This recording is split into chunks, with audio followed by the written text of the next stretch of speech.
won't you come out tonight? Come, come out tonight. Come out. Oh, how come somebody didn't tell me we were on?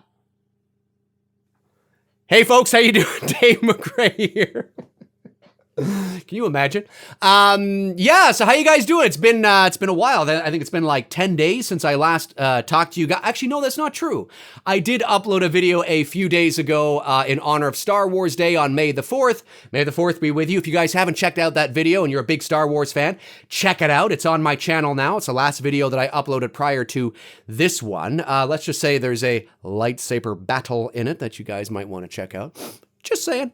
Anyway, so not a lot going on. I mean, there's always news going on in the world of major motion pictures and in the entertainment industry. But in terms of stuff that I feel passionate about, that I want to talk about, I'm like, maybe. I don't know. And I'm just, I don't know, right? But I did want to check in with you guys and see how you guys are doing. Now, the number one reason why it's been about 10 days or so is because I've been really busy. The good kind, of course, but very busy. But, like I said, when I did have some downtime, there just wasn't anything that was sort of really getting me going that I felt passionate about and that I wanted to talk about. So I thought I would do a fun video today and do a Pet Peeves video number 2. Now, if you want to check out my other Pet Peeves video, it is on my channel. Go back about a month or so ago, month and a bit, maybe somewhere around there. There's a big yellow thumbnail with a purple sort of Pet Peeves on the front of it. So you can go back and check that out. Now, I have written down 5 more pet peeves that peeve me off, folks. So comment below and let me know if these peeve you off too. Although the first one, you probably have to be Canadian to have it sort of peeve you off. And even then, it might not. Maybe it's just for me. I don't know. Just kind of ticks me off. But the other 4 definitely for sure. But yeah, comment below and let me know because some of the comments on my last Pet Peeves video were great. I was like, oh yeah, that's a good one. You guys had some great ideas in terms of things that just grind your gears. So here we go. In no particular order, by the way. This is just the order that I happen to write them down in. So number 1. Okay, here we go. 5 more. How in a lot of mainstream American television shows, movies, and cartoons depict the Canadian accent. Folks, there really is no Canadian accent, okay? But how they depict the Canadian accent, like this is how everybody from Canada talks, is very reminiscent of the early 1980s movie starring Rick Moranis and Dave Thomas called Strange Brew, where they play Bob and Doug McKenzie. And in that movie, they really sort of exaggerate a certain accent from a certain part of Canada, okay? And, in that movie, they're like, hey, what's going on, eh? Well, it's about time you got here. Oh, I know I got here. What's going on? And every 5 seconds, it's A, and a boot and oot and all this kind of shit, right? And it dawned on me that a few years ago, I was watching TV, and there was this politician on from the province of Newfoundland, okay? And that is the most eastern coast of Canada. You have, Nova Scotia, New Brunswick, Prince Edward Island, Newfoundland. They're all these little provinces on the very most eastern coast of Canada. And in the province of Newfoundland, there is what we affectionately refer to as a Newfie accent.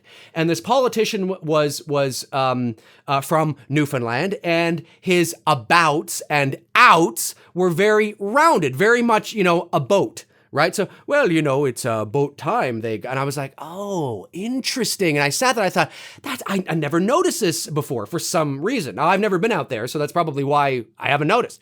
But I was like, oh, that's interesting. So it seems to me that there's this Newfie accent that is taken for the entire country of Canada. So in American pop culture and animation cartoons, whenever there's a Canadian character, it's always, hey, what's going on, eh? Well, it's about time you got here. Oh, no, it's a very cold day out there, eh? So you better be Nobody sounds like that here. That doesn't mean that there aren't certain people or certain parts of the country where you might hear that, or certain people that maybe you've met from Canada that maybe do round their O's, a bit more. But I'm Canadian, in case you guys haven't figured out. I was born in Toronto. I'm in Toronto right now. I haven't lived my whole life here. I have lived, in other parts of the country.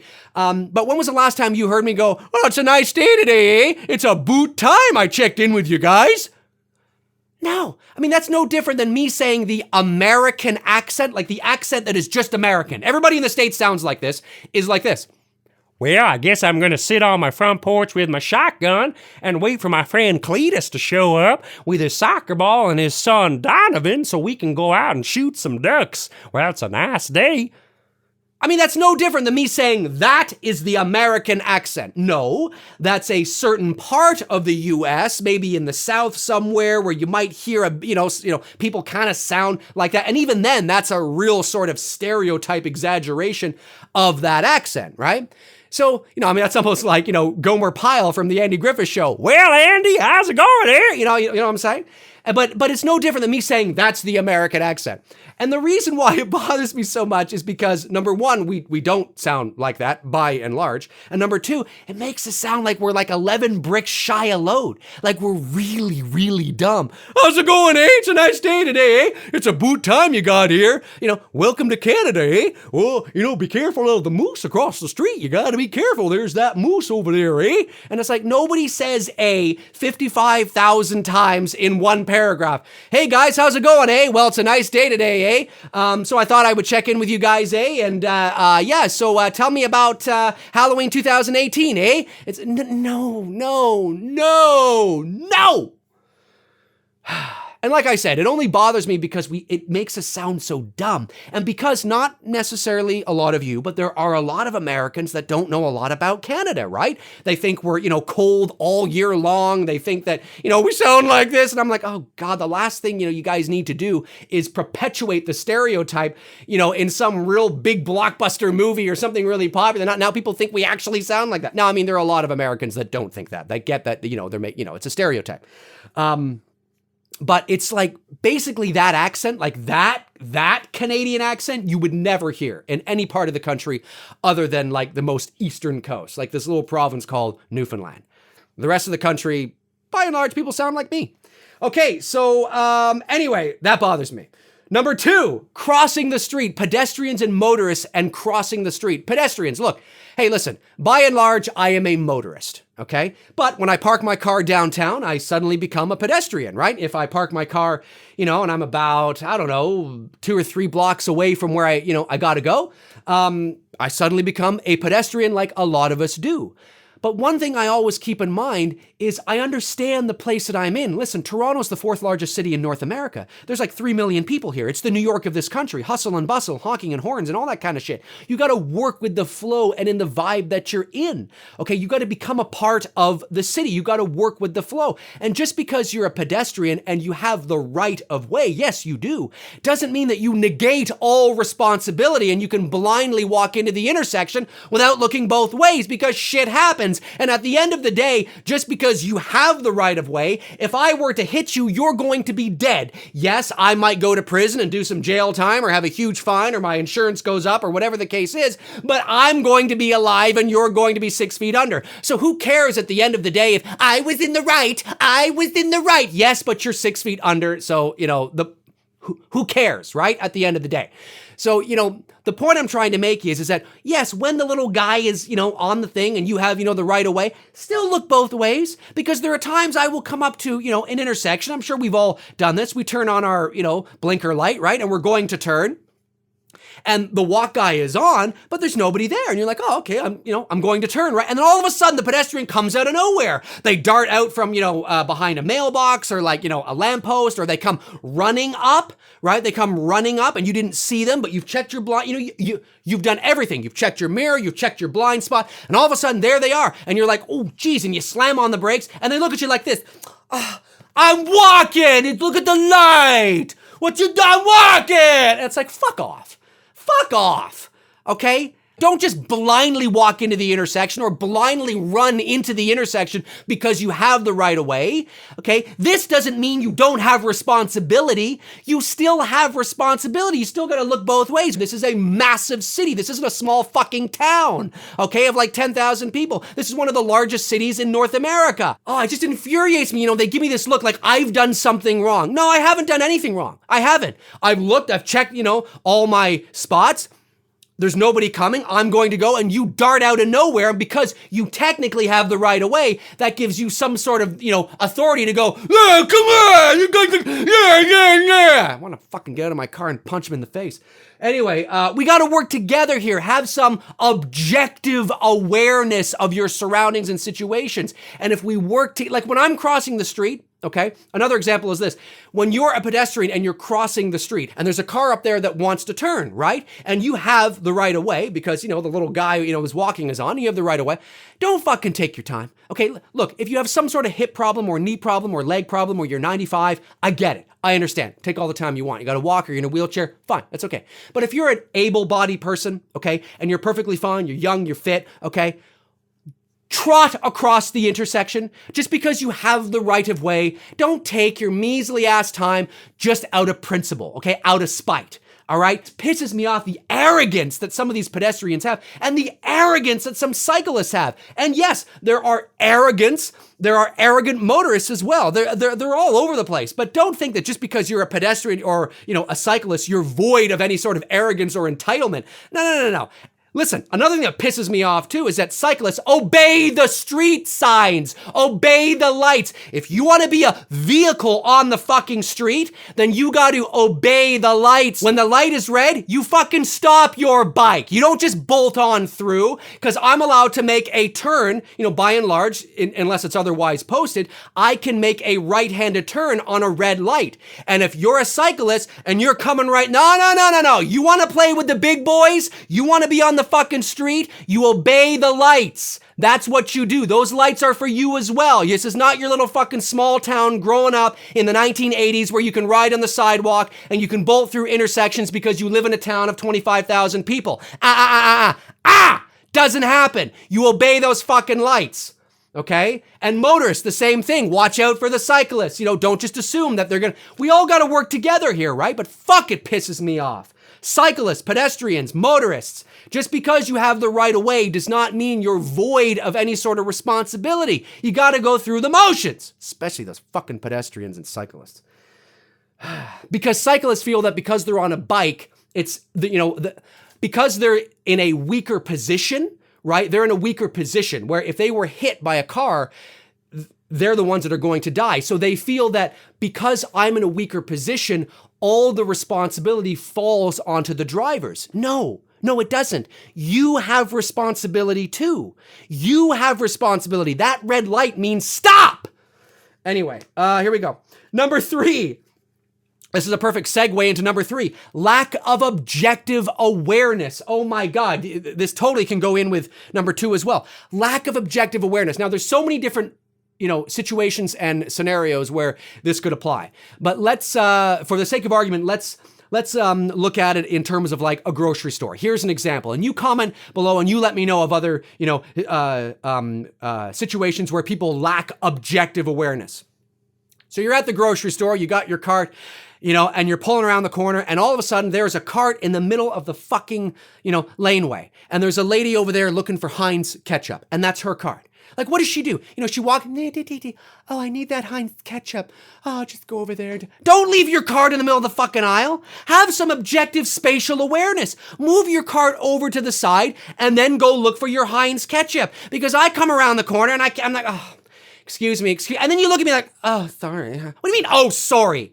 How many times have you like gone through like the frozen food section, right? And all of a sudden there's this cart there and there's food in it and you're like, well, where's the, and the person this cart belongs to is down the cereal aisle getting some Honey Nut Cheerios. And you're like, why did you just leave your cart here? Oh, well, I just had to run over. Take your cart with you.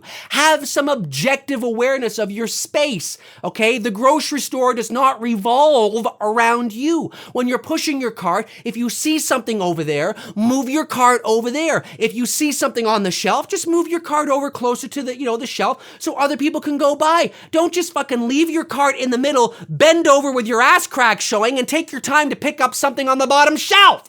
Don't do that, okay? Move your cart over. Now, I know you're probably thinking, oh, it's not that big of a deal. No, in the big picture, it's not that big of a deal. But when I'm talking about objective awareness, that's like the first thing that comes to my mind. There's so many different types of situations and scenarios where people lack objective awareness. Another one is how they dress, right? You see, people wearing things and you're like, you really shouldn't be wearing that. I know you like it, okay? And I know that, you like it, but okay, and I know that's not a PC thing to say, but it's like, people need to have some objective awareness. People need to have some standards here, folks, okay? Holy shit. Lack of objective awareness in a lot of situations. That's number 3. Number 4, offended. People who are offended all the time. Offended.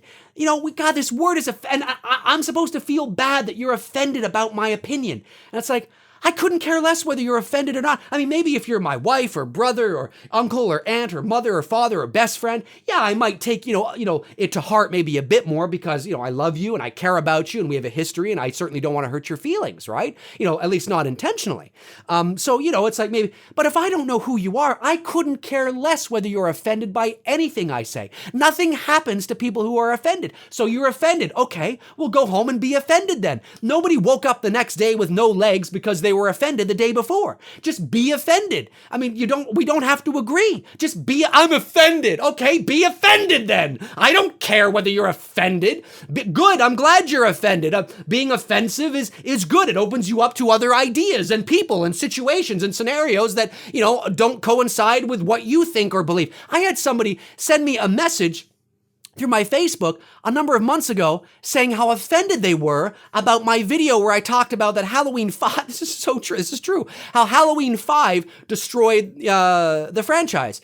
Do you remember that video that I uploaded 8 or 9 months ago, whatever it was, where I talked, I essentially said that Halloween 5 was the catalyst that destroyed the franchise. You could, draw everything back to Halloween 5. If they had got Halloween 5 right, or just as good, or maybe on par with Halloween 4, we might have a different sort of, timeline and set of films here, right? It can all go back to, anyway, I go on this long, I hate Halloween 5, so I go on this long, and this person was offended. I'm offended you don't like Halloween 5. I'm really hurt by that. I'm unsubscribing from you. Then unsubscribe. I couldn't care less. I don't care if you agree with me or not. I mean, at the end of the day, I hope you do, because that's always cool. But at the end of the day, I couldn't care less whether you agree with me or not. I'm not here to confirm your biases. I'm not here to, say what you want to hear. Okay, this is what I think, and if you agree with me, that's great. If you don't, that's okay too. Be offended then. I don't care.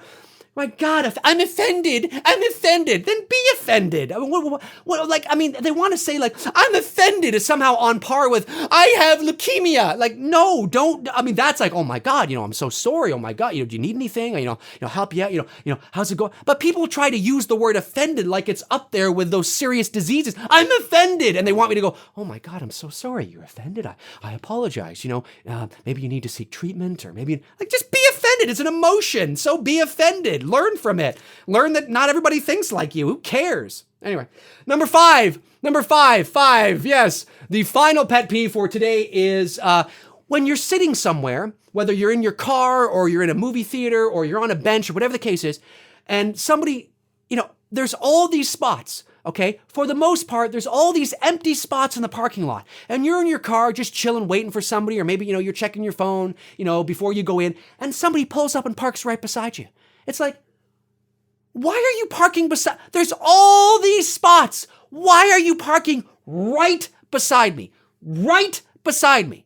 Why are you doing this? Was there somebody at the entrance, like they do at theme parks, waving you over to park in a line so they can fill up in some sort of chronological order? I missed that guy. I didn't see him. I mean, that at theme parks, you get where, there'll be those guys with their batons, right? And they're like, this way, because they want to bring everybody in sort of a chronological order to, alleviate a lot of the stress and the tension of all the cars going all over the place. Yeah, that I get. But why are you doing that in the fucking shopping center mall? Why are you doing that at the grocery store? Why are you doing it in the movie theater? You ever go to a matinee or to, a movie where there's not too many people in there? It's like you and maybe 3 or 4 others, and somebody comes in and sits right next. Why are you sitting right next to me? Do I know you? Are we on a date? What the hell? Why are you not sitting at least 3 seats over? Or people that come in and they sit right behind you.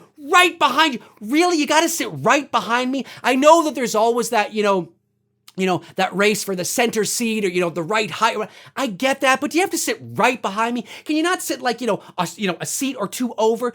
Why do you sit? Why? Why do you do that? There's all these seats. You could sit there, you could sit there, you could sit right over there. You could sit up there, you could sit, I don't know, 2 seats over or 2 seats over. Why are you sitting next to me to the point where I could share your popcorn with you? I don't get it. It fucking pisses me off. Have some objective spatial awareness. Not everybody wants you to sit next to them or park next to them. It makes no sense to me. Anyways, folks, my name's Dave McRae. There are 5 pet peeves that sort of peeve me off. Comment below and let me know if they peeve you off too. I'd love to know. I'd also love to know what some of your pet peeves are. Continue the conversation below. Some of the pet peeves you guys added in my last pet peeve video was great. It was a lot of fun. If you want to follow me on Facebook, you can at facebook.com/manythingsdavemcrae. McRae is MCRAE. Facebook.com/manythingsdavemcrae. That's where you can follow me in the meantime and in between time when I'm not posting here. That's where I tend to post. The link is in the description along with several other links as well. So yeah, hopefully I'll be back with another video. I might have another video up today as well. I don't know. I have some time today, so we'll see what happens. It all depends on if I hear from my agent or not this afternoon. So we'll see. Anyways, I'll talk to you guys soon. Cheers.